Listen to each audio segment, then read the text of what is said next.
What's up, Zach here, and today we are going to get into the truth about carbon fiber plates and orthotics, like these VKTRYs right here. Now, there is a ton of marketing and advertising around these types of orthotics and claims of superhuman performance benefits, but what they can actually do for you, and more importantly, what they can do to your body, are not always, we'll say, fully explained by these advertisements. And no, this is not sponsored. No, this is also not a hit piece either. Simply just what my experience has been with patients who have used these, also my understanding of the current research. Okay, let's just start with an overview of what the VKTRY actually is. VKTRY orthotics, or VKTRY insoles, whatever you're gonna call them, are just a flat carbon fiber plated insole for your shoe. Now, the one thing I love about VKTRY is because they come in this gold, they come in a silver, and there's a platinum one, which is a little more customized, you can dial in exactly the stiffness or flexibility level of the carbon fiber. So let's say you're someone coming back from turf toe and you want to start stepping down into flexibility levels. Well, you can do that with these really easily. Or you're just someone that's been wearing carbon fiber plates. You like wearing carbon fiber plates, right? And you can start to mess with the different stiffnesses and flexibility levels of these orthotics versus just a generic gait plate you would just get online. A lot of times it's a crapshoot of how it's gonna come. Is it super stiff? Is it not? Whereas in these ones, if you're looking for carbon fiber plates and you're looking to get something, I need a little more stiffness, I want a little bit more flexibility, whatever, you can really dial in the profile of these just by messing with the body weight on them and what sport they're meant for. Yes, you can just take their recommendations, but also if you kind of know what you're doing or have some experience with them, you can really dial in the materials of these to your liking, which is actually really unique in the market. I think that's the best part about VKTRYs. Now, the next thing you'll see is that these appear to have an enormous arch. This to me is kind of like the Skechers effect with some of their insoles, where it is just kind of soft foam that's making the arch. So versus, like a standard orthotic where that's plastic or polypropylene or nylon or carbon fiber that's making that arch, this arch is just made from foam, both on the medial and lateral side. It does have a pretty big cup, so you will sit into there. And the orthotic itself does have a very slight arc to it, and that's going to come back later in the video, but it is very slight. I mean, there's a little bit of deflection there. Honestly, not much. As soon as when your body weight presses it down pretty easily. But in the forefoot, as you can see right here, this is the big thing. In the forefoot, it is completely flat. So that will come back later in the video, which we'll talk about, and that's kind of where a lot of the research has become. A lot of the research on carbon fiber plates, especially in shoes, has been done versus flat versus bent carbon fiber. So in the forefoot, it is just flat. So really what this is, it's a thin piece of carbon fiber on the bottom, varying levels of flexibility, and then on top, just some foam, and then honestly, a super premium top cover. Okay, so with that overview, let's get into the run faster, jump higher claims. The first thing I said was that these are full length. The shell is full length. 99% of orthotics, the actual shell only spans the arch, right? The rest is just padding. These are, gait plates, carbon fiber plates are the exception. And what they claim to do with that is to put a springboard under your foot to help you run faster, sprint faster, or jump higher. Now, there's a few problems with those claims. One is that these are incredibly light, thin, and flexible, and it's pretty easy to bend them. And when you're putting the force of your entire body weight down on them, it's hard for them to give a lot back, especially because they are flat. Under body weight loading, thin flat plates typically undergo very limited deflection, which limits the amount of elastic energy they can actually store and return. And as you can see here with just some rudimentary bench testing, it takes quite a bit more force to deform a traditional orthotic in the arch that's actually made of plastic or polypropylene versus the foam arch in these. And you look at the tensiometer, to get it to 45 degrees, it takes way less than even some of the most flexible shoes out there. That'll come back later in the video about putting these into different shoes and how much influence the orthotic actually has on the shoe. But as you can just see by the simple test, it doesn't take much to deform the arch whatsoever. It also doesn't take that much to deflect these to 45 degrees versus, like I said, even the most flexible shoes I've done on this channel. And that's why specifically removable carbon fiber plates or inserts are really a double-edged sword. Carbon fiber is stiff and more brittle than materials like polypropylene and nylon, and you need pretty stiff carbon fiber and strong carbon fiber to produce a diving board or a springboard effect on the human body due to our weight and the force we produce at push-off. But the stiffer and thicker the carbon fiber, the less we're able to bend it and tolerate it. Plus, every foot type and person is different, so one person might be able to tolerate a stiffer, stronger carbon fiber versus somebody else who needs something more flexible. And this is a lot different from other orthotics like polypropylene or plastic or nylon, which are just much more inherently pliable and moldable and break in a lot more around the person's anatomy. So the tolerance between these types of orthotics from person to person is really fantastic. Now, for people that suffer from hallux limitus or big toe arthritis, maybe turf toe, maybe a Liz Frank injury where you've got, a really unstable midfoot, or let's say you've got a really unstable big toe joint, that stiffness is a feature, not a bug. And especially because you can dial in the stiffness of these, those people are oftentimes going to want something more stiff underfoot because they need the confidence that they can actually propulse through their gait cycle, right? If you've got an unstable midfoot, you want that stiffness underfoot. It's just that is a very specific case. And like I said, that's why I like the VKTRYs for that,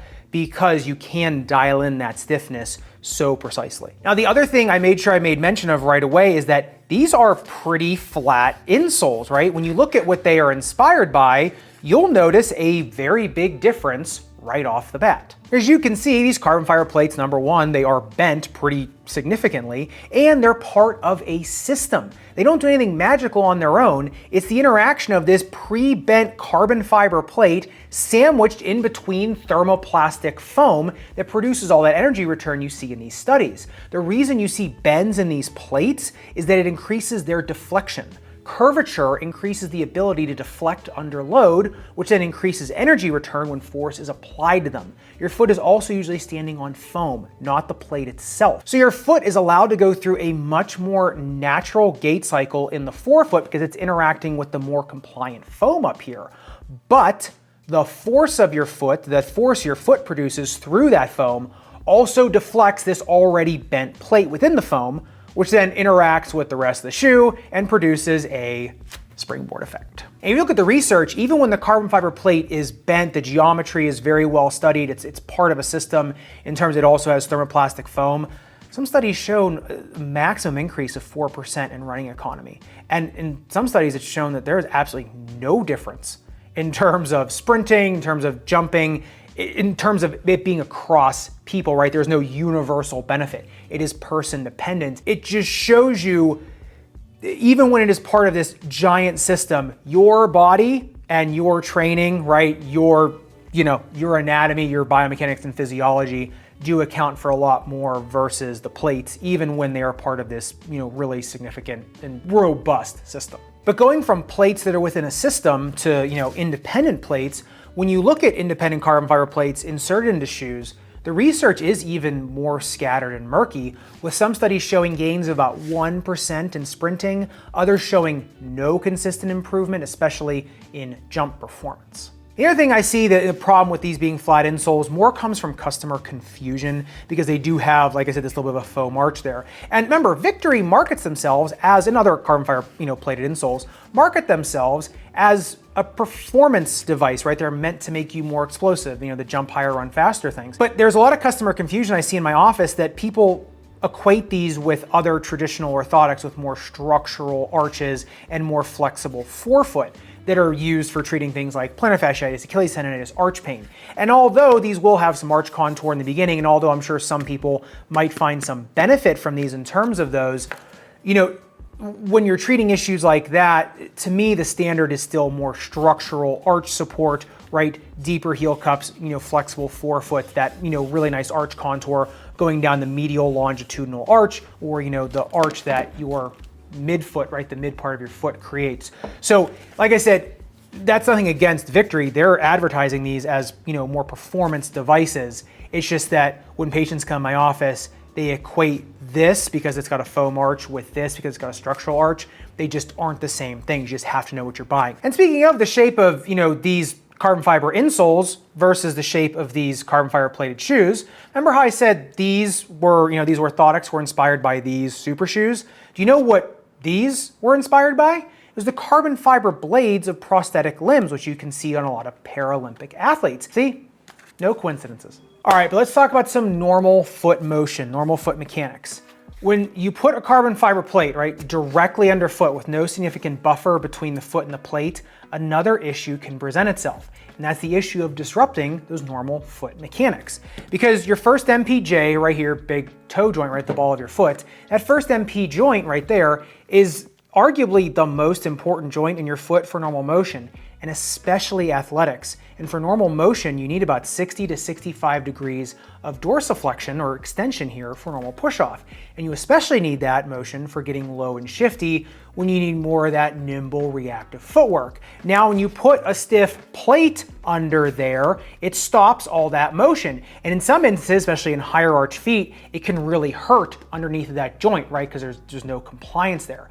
And in other cases, it can just send all that force upstream to your ankle, and then your ankle and knee have to make up that motion. So yeah, it might feel like a spring to some, but it also has the potential to disrupt your body's natural adaptation system, your joint motion. And so this may feel like it's giving you a small boost going up and down because it's making your foot one giant cantilever. There's potential to lose a lot more natural motion in these joints. And that's not even mentioning, I think, the biggest problem with this, and that is, like I said, bypassing all of the small foot joints here and the problems with ground feel that produces due to muting all those mechanoreceptors in your foot. Because not only is there something between you and the ground, but that thing is stiff and doesn't bend. Now, obviously this is not a big deal for runners, but that comes more into play in terms of court sports where you're going side to side and off axis all the time. And speaking of that, that kind of brings me to the biggest limitation of carbon fiber plated orthotics or inserts, and that is the orthotic is constrained by the shoe.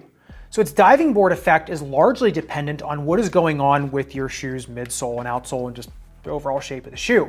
If the shoe already has a stiffer setup, there's not going to be much bending available at the foot orthotic interface, which kind of defeats the whole intended purpose of the device. And for the plate to make the shoe more effective as a diving board, it's shown that it does need to be more incorporated into the shoe to effectively do it, like these plates. So it's kind of another double-edged sword. The shoe has a lot of influence on the plate, but the plate doesn't influence the shoe as much. Don't get me wrong, it will influence it a little bit. If not, then drop-in midsole shoes would crumble under their weight. But it's just that it's a lot less significant than when the plate is within the shoe, and the shoe just has a much more significant role on the orthotic versus the orthotic does on the shoe. But this brings me to one of the most common questions I get in my comment section, and that is if I have a little bit more of a soft, flexible, maybe hypermobile shoe, if I put a carbon fiber plate in it, if I put a VKTRY in it, will it help stiffen the shoe? The answer is absolutely. And honestly, these do this a lot better than traditional orthotics because they will stiffen it all the way from the rear foot to the forefoot and the medial lateral. It takes up the whole footbed, right? So you're getting, torsional as well as longitudinal versus an orthotic where, yes, it's gonna help in the mid and rear foot, but the forefoot is still flexible, so you still get all that instability in the forefoot. So it's not taking up as much room in the shoe. This is taking up the whole footbed. The problem is that while yes, it will help stiffen the shoe up, it will make it a little bit more, stiff and torsionally stable between your foot, the orthotic, and the footbed. Between the ground and the midsole, there is still that instability. So it's not gonna do something as much as, let's say, like a bottom-loaded shank, that's gonna give you the ultimate instability, right? Because it's right where that interface meets, or something with a double shank or things like that, or one that's sandwiched or top-loaded within the shoe. That is because it's integrated into the shoe, it's gonna do a lot more. But the answer is yes, these will stiffen the shoe up for sure, and they will do quite a bit more significant job versus an orthotic that stops at the MPJs. Just remember what you're using the shoe for and what you want to use the insert for, right? You might want to go with a more traditional orthotic because you want that flexibility in the forefoot. You might not, you might just want to go front to back and jump, and that's a different story. But just remember what you're buying the insert for and what you're buying the shoe for. Don't try to fit a square peg into a round hole. But I think the biggest limitation of this video, as well as marketing claims by companies and things like that, the biggest limitation is that there's no real definitive guidance on this stuff. We just don't have good long-term studies on the effects of carbon fiber plated inserts and shoes on the body, especially for performance purposes, right? For athletic purposes. For those purposes, this is relatively newer designs in terms of research. It takes so long to study the long-term effects of these things on your body that we simply don't have a large enough aggregate of data to have a clear picture on what the long-term effects on these are on athletes using these all the time. Yes, we have bench studies, we have short-term studies, and we're starting to get some, mid-term studies, but in terms of the long-term effects of your joints, over a long career using these and solely using these, we're just still waiting on more and more good objective data. Another big limitation in drawing any conclusions from any orthotic is that the reality that everybody has their own likes and dislikes. I have met a lot of people that love the slightly stiff and tension feeling of a carbon fiber plate, specifically VKTRY. And with VKTRY, you have a nice layer of padding on there, some foam in the arch. So if you do like that tension feeling, then yeah, these are probably worth it for you because this is likely one of the most premium versions of a full-length carbon fiber plate you're gonna get. And remember I was saying these studies before where a lot of, some of these studies have shown that there were really no consistent increase in jump performance. Well, that means that there were some people that could extract performance out of these. So for those people, these insoles were probably really worth their time to get. Remember, there's no best product. There's just a best one for you. But me personally, who would I recommend an actual VKTRY or carbon fiber plated insert for? Well, like I said, people with big toe arthritis, where if the big toe bends, it's painful, a low-grade turf toe or recovering from turf toe, or old Liz Frank injuries, which are midfoot sprains, where the midfoot is so unstable you need stiffness for push-off. But I also recommend just the generic carbon fiber plates too that you can slip under your shoe's insole or another orthotic. Those are cheap and effective, and if you still need arch support, because they can be slipped under another orthotic, that's actually a nice option too. And whether I recommend a brand name like these or just a generic thin one really just depends on patient's needs. I've also recommended prescribed carbon fiber leaflets as a component of other orthotics where you just slap it here right under the big toe. And I like that for big toe arthritis or turf toe because when you put them in with a standard orthotic and you put a little leaflet right here under the big toe, you preserve motion over here. So you are preserving a lot of that natural motion. So to me, in that case, you're kind of getting your cake and eating it too. You're just not getting as much stiffness, but you are getting it where you need it. The problem with that is that a lot of times becomes custom and that becomes a little bit more expensive, but for people that need those medically, they are nice. And lastly, in terms of carbon fiber shells, right? So traditional orthotic, but the shell is carbon fiber. I used to prescribe these for cleats and ultra low profile shoes all the time, but now that nylon composite has gotten so good, I've really stopped using it for those people. To me anymore, it's too stiff, unforgiving. It doesn't mold as well as nylon does, nylon composite.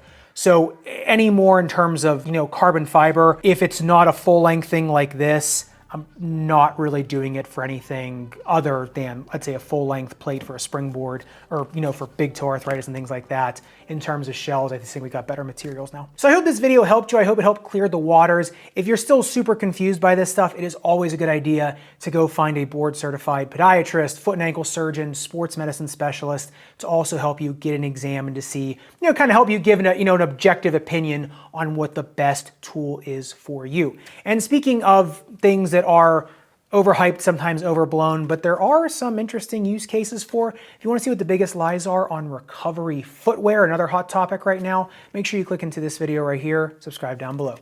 See you in the next video.